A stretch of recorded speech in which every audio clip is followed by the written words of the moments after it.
आणि स्किल मॅनपॉवरचा मुद्दा एक कारण जमिनीचा तुम्ही मुद्दा सांगितला तर भूमिपुत्रांची मागणी असते रोजगाराची. ती राजकारण म्हणूनही अत्यंत महत्त्वाची असते आणि उद्योजकांनाही स्किल्ड मॅनपॉवर हवी. तर त्यासाठी आपण काही इनिशिएटिव्ह करतोय? नाही, स्किल मॅनपॉवरसाठी खरं तर आता स्वर्गीय रतन टाटा हयात नाहीत, परंतु त्यांना आम्ही सगळ्यांनी धन्यवाद दिले पाहिजेत. ज्यावेळी आम्ही उद्योगरत्न पुरस्कार रतनजी टाटांना दिला, त्यावेळी आम्ही सांगितलं की आम्हाला CSR फंड द्या. तर ते हसून म्हणाले, ठीक आहे की तुम्हाला किती CSR फंड पाहिजे. तर मी कोकणातून आलेला, त्याच्यामध्ये एवढ्या मोठ्या व्यक्तीसमोर किती फंड मागायचा म्हणून अल्पसंतुष्टपणानं 50 कोटी रुपये मागितला. 50 कोटी आम्हाला तुम्ही द्या. तर त्यावेळी ते म्हणले, ठीक आहे, हम देखते क्या करने का है, कैसा करने का है, आणि तो विषय आम्ही तिथे थांबवला.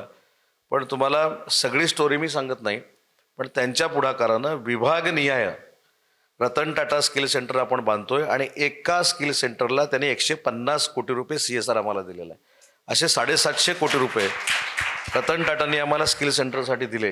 ती स्किल सेंटर आता उभी राहत आहेत आणि जी इंडस्ट्री येते त्याला काय नक्की प्रॉडक्ट लागणार आहे ते आम्ही त्या स्किल सेंटरमध्ये तयार करतोय आणि आपोआप त्यांना नोकरी मिळू शकते.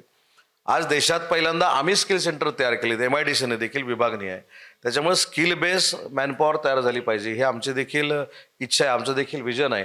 आणि 2-3 वर्षांना ह्या सगळ्या याच्यामध्ये तुम्हाला प्रचिती येईल की अतिशय महाराष्ट्र सरकारनं तरुण मुलांमुलींसाठी रोजगार, उद्योजकांसाठी सोयीस्कर ही ॲप्स आणि त्यांना कुठे विना तक्रार किंवा कुठं त्रास होऊ नये यासाठी अनेक सुविधा आम्ही उपलब्ध करून दिल्यात.